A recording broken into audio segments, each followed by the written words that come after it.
Bienvenidos sean al seminario Cristo Sumo Sacerdote. Nos da mucho gusto que nos estén acompañando en este día miércoles para la lección número 7. Esperamos que todo lo que vamos a escuchar el día de hoy sea algo que nos ayude en nuestra vida espiritual y que también podamos aprender algo nuevo. Pero antes de comenzar con la clase o con la lección, queremos recordarles que hoy, como es miércoles, también vamos a estar orando por la familia de esta semana. Recordemos que esta semana estamos orando por la familia Gaitán, nuestro hermano Jesse y su familia. Entonces, vamos a seguir orando por ellos y también les mandamos un saludo al hermano Jesse y su familia. Sé que ellos normalmente nos escuchan o ven la transmisión y a veces dejan comentarios, así que hermano Jesse y familia, les mandamos un saludo desde aquí y esperamos que se encuentren bien. También nos encantaría que nos manden sus saludos a nosotros para que podamos agregarlos en nuestro programa del día sábado. Nos encantaría verlos, ver de dónde nos están viendo y de esa forma estar unidos todos. Así que nuestro correo electrónico va a estar apareciendo en la pantalla y allí pueden mandar sus saludos, sus videos para que puedan aparecer en el programa del sábado. Bien, ahora para comenzar, los invito a que me acompañen en sus Biblias para leer la lectura bíblica de esta tarde, que se encuentra en el libro de Hebreos, capítulo 9, versículo 2 y 3. Y dice así: Pues el tabernáculo estaba dispuesto así, en la primera parte, llamada el lugar santo. Estaban el candelabro, la mesa y los panes de la proposición.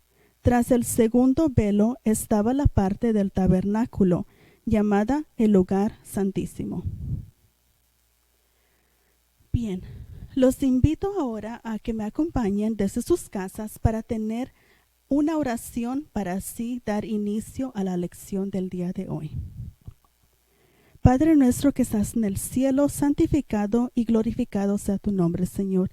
Te damos gracias porque nos has cuidado hasta este momento y te damos gracias por darnos la oportunidad de nuevamente estar aquí, Señor. Ponemos esta transmisión en tus manos, Señor.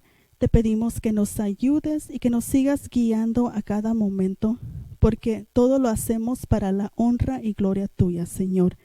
Por favor, sé con el pastor también, que va a tener la lección el día de hoy. Te pedimos que lo uses y que lo guíes para que nos pueda traer tu palabra, Señor. También te queremos pedir por nuestra familia Gaitán. Te pedimos que tú seas con ellos y que les cuides en cada una de las necesidades que ellos tengan, Señor. Los ponemos en tus manos y te pedimos que tú seas con ellos a cada momento, Señor. Gracias por ellos y gracias también por cada uno de nuestros hermanos de nuestra iglesia. Todo lo pedimos, Señor, en el nombre tuyo. Amén. Bien, ahora los invito a que juntos cantemos el himno tema, que es el himno número 32.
Queridos hermanos, amigos, a este evento tan lindo maravilloso que cada miércoles llevamos a cabo el seminario cuyo título es Cristo, nuestro sumo sacerdote.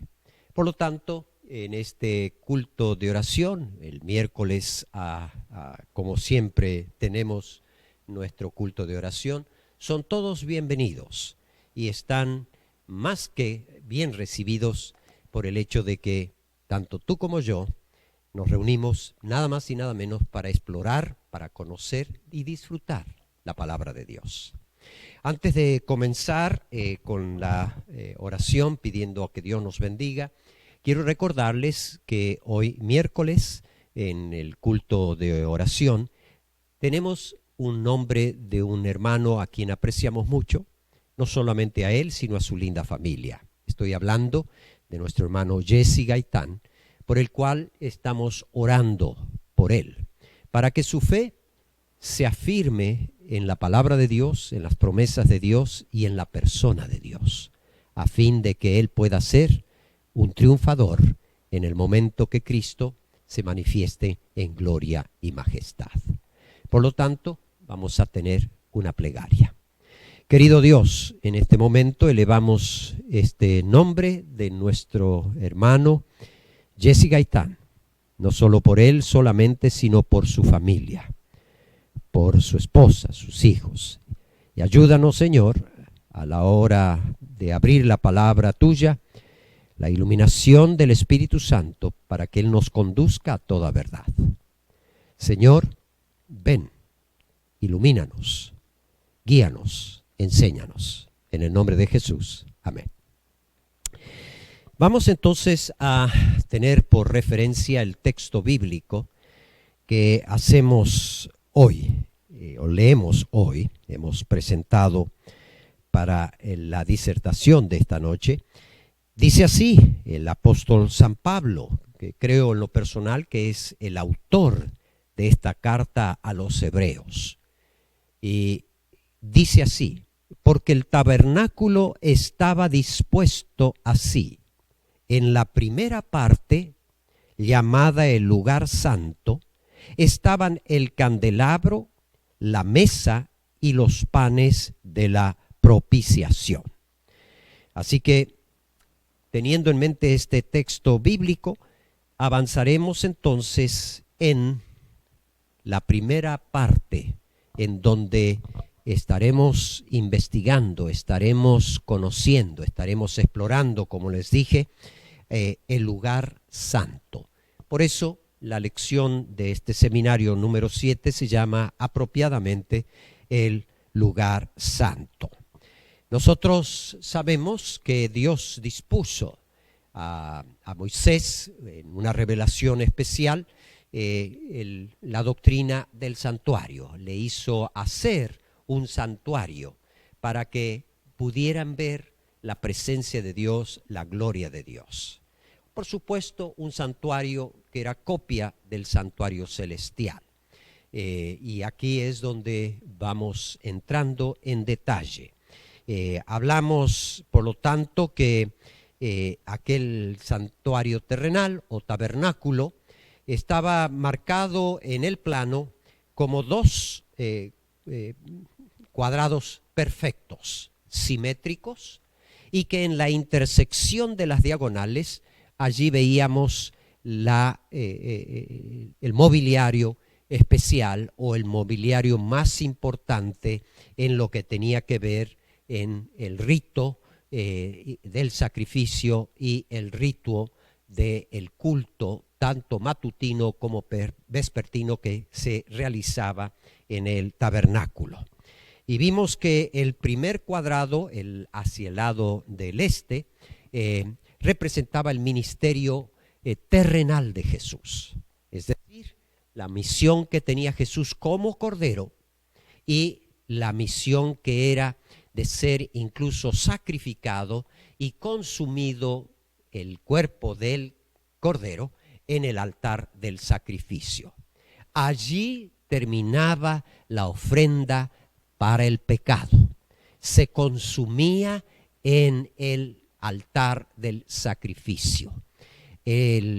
Por supuesto, el servicio de reconciliación, ¿no es cierto? No terminaba cuando el cordero era sacrificado, sino cuando era llevado parte de su cuerpo y era consumido en el altar del sacrificio. Recordando que el fuego que se inició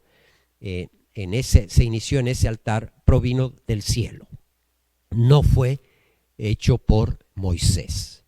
Por lo tanto, ya hemos visto que Jesús concretó la primera fase de su ministerio como cordero. Se sacrificó en la cruz del Calvario, su sangre fue derramada en favor de nosotros y ese sacrificio único era para siempre.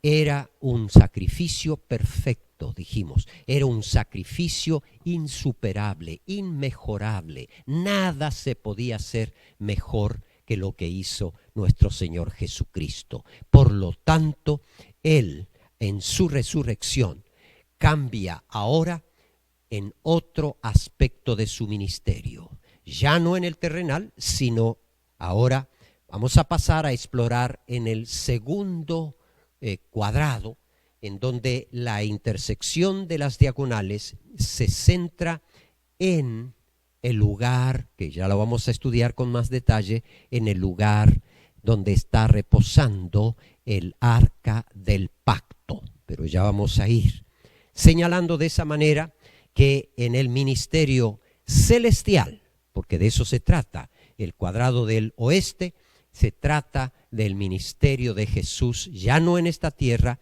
sino en el cielo.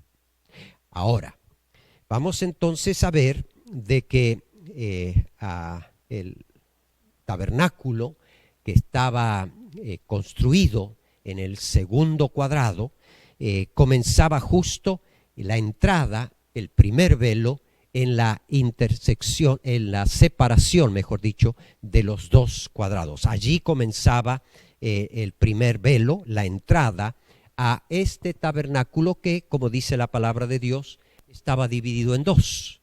La primera parte se lo llamaba el lugar santo. Y allí el apóstol Pablo, como buen judío que era, como buen miembro del Sanedrín, conocía los ritos y el servicio del tabernáculo, llamaba entonces el lugar santo, y estaba el candelabro, la mesa y los panes de la propiciación. Así que estos elementos tenemos que destacarlos. Por eso vamos a ver la siguiente vista. Dijimos de que Jesús terminó su misión como cordero, fue una ofrenda agradable a Dios, una ofrenda exquisita, una ofrenda perfecta, una ofrenda inmejorable. Por eso es imposible que tú con tus buenas obras o yo con mis buenas obras, por más bien intencionadas que sean, podamos ganar la salvación o podamos aportar algo para mi salvación o tu salvación. Jesús fue el perfecto cordero, sin mancha, sin pecado. Él cargó el pecado nuestro, pero sin pecado Él llevó nuestros pecados y por su llaga fuimos curados. Jesús cumplió su misión terrenal en una manera exitosa, pero hete aquí que a partir de la resurrección Jesús cambia de papel, podríamos nosotros decir. Ya no es el simple cordero que se sacrifica, sino que ahora tiene una misión, tiene una nueva función, y es la de ser sacerdote. ¿Y de qué orden podemos nosotros decir de que Jesús es sacerdote? ¿De cuál orden? ¿Del orden de los levitas? No, sino en el orden de Melquisedec. Un orden, un ser que está registrado y se habla muy poco en el Antiguo Testamento, en donde Abraham trajo sus ofrendas, sus diezmos, y dio a aquel personaje, aquel hombre, aquella persona, la más alta consideración, teniendo esa persona el respeto por quien servía, y servía al Dios Altísimo. Por lo tanto, Melquisedec, que es una persona, un personaje bíblico verdadero, de la cual no tenemos mucha referencia, pero que sí sabemos que era sacerdote y a la misma vez rey. Sacerdote y rey. Ahora, según lo que establecía la ley de los israelitas, aquel que iba a iniciar el ministerio de sacerdote debía ser escogido y debía llevar o cumplir con un rito. Y esto es lo que nosotros vamos a recordar. No tenemos tiempo para hacerlo con detalles, pero para aquellos que han estudiado se acordarán de que Dios, al establecer el tabernáculo, permitió primero que Moisés, llamando a Aarón como sumo sacerdote y a sus hijos, tuvieron que hacer un rito antes de empezar su función. ¿Y cuál era ese rito? Pues en primer lugar debían ellos ser limpiados, debían ser lavados. Porque sabes, querido hermano y hermana, el agua significa limpieza, significa pureza, significa, hermano y hermana, lavar de algo que mancha, algo que daña, algo que no agrada. Se elimina con el agua. La limpieza significa sencillamente pureza, santidad. Y hace Dios varias referencias al respecto. Pero no solamente era eso, sino que también debía ser ungido. Y entonces en esa ceremonia, antes de iniciar el servicio sacerdotal, Aarón y sus hijos debieron ser ungidos con aceite de oliva, en el cual significaba que era apartado para un uso santo, ungido para trabajar con cosas sagradas, con cosas delicadas que tenían que ver con Dios. Era un hombre que iba a servir a Dios en representación del pueblo. Y por lo tanto, Moisés echó aceite sobre la cabeza de Aarón, marcando inicio a su ministerio, símbolo de la presencia del Espíritu Santo. Ahora, ustedes me van a poder decir, y con justa razón, cuando Jesús, porque después de ser muerto, debía él también pasar por ese proceso, ¿cuándo fue que Jesús fue ungido, que Jesús fue purificado en las aguas? Para entonces tener las credenciales o las cualidades adecuadas para funcionar como sacerdote en el santuario no terrenal, sino en el santuario celestial. Bueno, y aquí viene lo que es necesario recordar.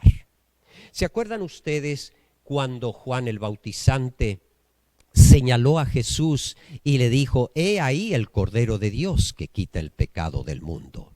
Señalando a Jesús como el medio provisto por Dios para que el ser humano, tanto tú como yo, pudiésemos tener salvación, pudiésemos cancelar la deuda a muerte que teníamos por el sacrificio del inocente Cordero en favor nuestro. Bueno, Jesús en esa ceremonia de bautismo es donde Jesús le contesta a Juan aquellas palabras sencillas: es necesario cumplir ¿con qué? Con todo lo establecido, le dice Jesús. Y en eso encierra estas cosas maravillosas que hoy también debemos tener en consideración. Jesús no fue solamente como cordero limpiado, pero no porque tuviera pecados, porque él era limpio, sino para darnos ejemplo. Él también fue limpiado, lavado, para funcionar después de su muerte como sacerdote en el santuario celestial. Pero hete aquí que no solo fue sumergido en las aguas por Juan el Bautizante en el Jordán, sino que también después de salir del agua, dice que descendió el Espíritu Santo en forma de paloma, señalándolo como el ungido de Dios, señalándolo como el escogido por Dios para incluso funcionar como sacerdote en el santuario celestial. Oh sí, mi querido hermano y hermana, Jesús satisfizo todos los requisitos. Él vino a cumplir, no a cambiar nada. Jesús no vino a agregar nada, sino que Él vino, como Él mismo lo expresa, es necesario, es menester cumplir con todo lo que está establecido. Por lo tanto, podemos nosotros ver de que en el bautismo de Jesús, allí en el río Jordán, Jesús fue lavado, aunque no necesitaba ser lavado, porque Él no había cometido pecado, sino que nos daba ejemplo y a la vez cumplimiento de lo que sucedió en aquel momento en donde Aarón fue limpiado en las aguas, pero así también fue ungido en símbolo del recibimiento del Espíritu Santo para su ministerio en cosas santas. Por lo tanto, cuando Jesús resucita y clausura su ministerio terrenal para dar inicio en su dimensión celestial, en su ministerio en los cielos, Él satisfizo en vida el ungimiento y el lavamiento que todo sacerdote debía cumplir. Por lo tanto, Jesús ha habilitado, llegado ante la presencia del Padre, es el sacerdote con las credenciales señaladas, sin tacha, sin mancha.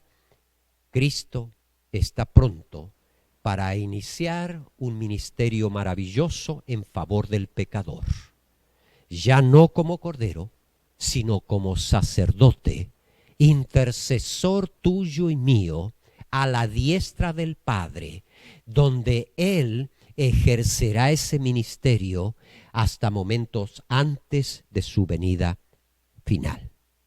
Por lo tanto, debemos ahora entender a través de la función que cumplía el sacerdote en los ritos, como también en los servicios matutinos y vespertinos, debemos entender la función y en el lugar donde se practicaba o se ministraba en el santuario celestial. El apóstol Pablo nos decía en la carta a los Hebreos que transponiendo el primer velo, nos daba cabida, nos daba lugar al primer espacio dentro de ese tabernáculo, lo cual está señalado como el lugar santo. Y en ese lugar santo, en ese espacio, hermanos, rodeado de cortinas, se destacaban 3 elementos en su interior.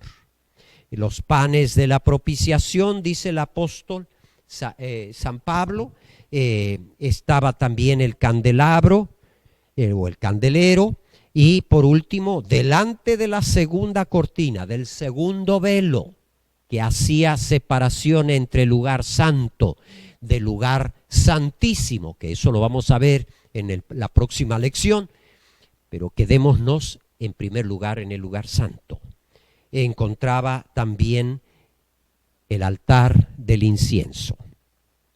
Ese altar que ya hemos descrito en alguna manera anterior, sencilla, hoy volvemos a enfatizar. Pero no ya el mobiliario, sino la misión del sacerdote, Él entraba diariamente a ese lugar. Él entraba y oficiaba en el lugar santo hasta un determinado tiempo, y ese determinado tiempo era el día en el cual el llamado entre el pueblo hebreo, judío, el día de la expiación. Entonces ahora sí, el sacerdote que entraba con función de sumo sacerdote traspasaba el segundo velo y entraba directamente a donde era el lugar santísimo, y el arca del pacto se encontraba allí. Pero no nos adelantemos, no entremos todavía al segundo departamento, al segundo espacio en donde se ministraría de otra manera y con otro propósito. Pero por lo pronto, familiaricémonos con el lugar santo. Y dijimos que en ese lugar santo había 3 mobiliarios importantes. Los panes de la propiciación, que eran 12, eran panes sin levadura, porque dijimos que esos panes ácimos, que no tenían levadura, significaba el pan de vida, como se presentó Jesús. Y te dijimos, hermanos, y lo compartimos, que en su lenguaje de predicación, Jesús, cuando se dirigía al pueblo judío, lo expresaba en términos muy familiarizados, pero relacionado con el santuario. Por eso Jesús dice: yo soy el pan de vida que descendió del cielo. Yo soy el pan ácimo que tenemos en el lugar santo, en el santuario, en el tabernáculo. ¿Y por qué un pan ácimo? Porque no tenía pecado. Porque la levadura significa descomposición, significa pecado. Cristo no tuvo pecado. Cargó con nuestros pecados, cargó con tus pecados, pero Él no cometió pecado, se mantuvo libre de pecado. Así que eso es lo maravilloso de Jesús.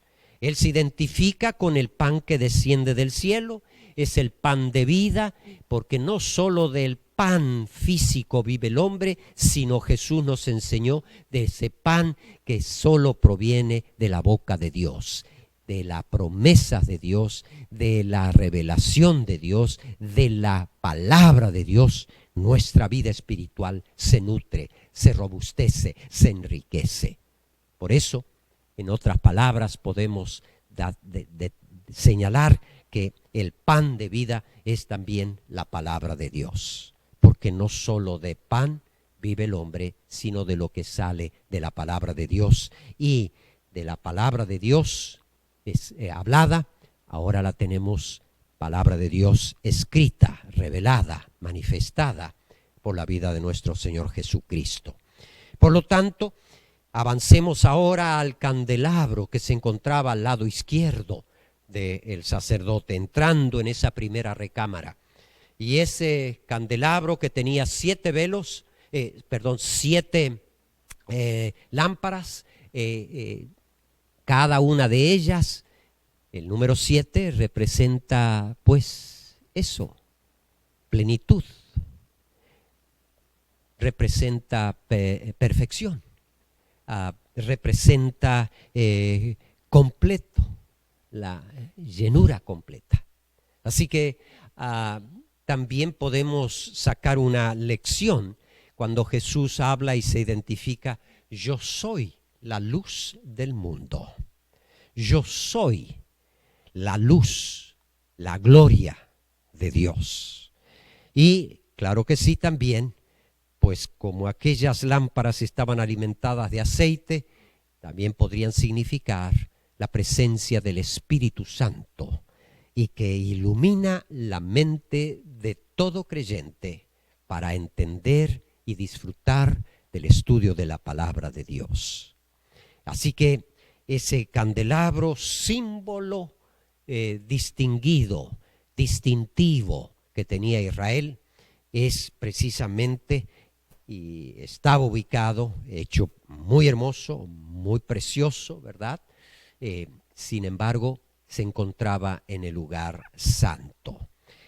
Y por último, dijimos el altar del incienso. El altar, un altar mucho más pequeño que el altar del sacrificio que se encontraba en el otro plano, en el otro atrio. Muy por el contrario, este es muy pequeño, no obstante lo suficiente como para que se echara allí, ¿no es cierto?, incienso, y ese incienso perfumaba el ambiente de esa recámara, de esa primera recámara. Era el símbolo de que ese humo que ascendía agradable, que perfumaba, era sencillamente el símbolo de las oraciones de los hijos de Dios, de las hijas de Dios, que se elevan a la presencia del Señor. Son esas oraciones, hermanos y hermanas, en las cuales el Espíritu Santo interviene en nuestro clamor para hacer que nuestras peticiones lleguen ante el trono de la gracia y alcancemos el oportuno socorro. Por eso, mi querido amigo y hermano, te felicito por estar estudiando la palabra de Dios, por ir entendiendo las fases del ministerio de Jesús, que no solamente termina su función como Cordero, sino que después de haberla cumplido exitosamente como Cordero, ahora comenzaba un ministerio en el cielo, en el santuario celestial, no terrenal, el santuario celestial, en donde Él ahora está en favor tuyo y mío como sumo sacerdote. Sacerdote maravilloso desde el momento que Él asciende a los cielos y se sienta a la diestra de Dios en una manera exaltada, no solo para ocupar una posición, sino una función, la función de sacerdote en favor tuyo, en favor mío, aquel sacerdote que intercede por ti y por mí, aquel que está del lado nuestro, de nosotros, del lado tuyo y mío, intercediendo para que tú y yo, miserables pecadores, podamos tener la victoria, podamos tener la reconciliación, podamos tener el perdón absoluto y total y la remisión de todas nuestras almas. Por eso, querido hermano y hermana, vamos a dejar hasta aquí el lugar santo, en la primera recámara, porque vamos a estudiar en la próxima lección lo que había detrás de ese velo que cubría, ese segundo velo que estaba detrás del altar del incienso, pero que marcaba una separación entre el lugar santo, que hoy estudiamos, para señalar el inicio de otro compartimento, de otra recámara, la segunda recámara, llamado lugar santísimo. Pero eso lo vamos a ver más adelante. Ese velo que separaba, como ustedes podrían ver, podrían apreciar, era sencillamente diseñado de un hermoso color, con ángeles representados allí, y por supuesto marcaba el inicio de otra recámara con otra función, en donde el ministro celestial, Cristo, sacerdote celestial, entraría a ministrar. Pero habría allí, en esa segunda recámara, otro mobiliario que ya lo vamos a estudiar. Pero a manera de repaso, para ir cerrando, en el lugar santo, como el apóstol Pablo nos enseña en el libro de los Hebreos, están los panes de la propiciación, estaba también el candelabro y, por supuesto, estaba allí el altar del incienso delante de ese velo que marcaría los límites de la primera recámara llamada el lugar santo. Pero hasta aquí llegamos por hoy. Quiero agradecerte por vuestra atención, por el interés de que juntos podamos crecer en esta hermosa doctrina, olvidada y, claro que sí, quitada en su valor, en su proporción de vigencia, que es la doctrina del santuario. Hoy, Cristo ministra en el santuario celestial por ti y por mí. Alabo y bendigo a ese sacerdote maravilloso que intercede y sigue ministrando en favor de todos nosotros. Por lo tanto, ahora me resta decirte gracias por tu sintonía, gracias por tus oraciones y te espero el próximo miércoles para seguir aprendiendo más de este maravilloso sumo sacerdote llamado Cristo Jesús. Que Dios te bendiga y nos bendiga a todos. Amén.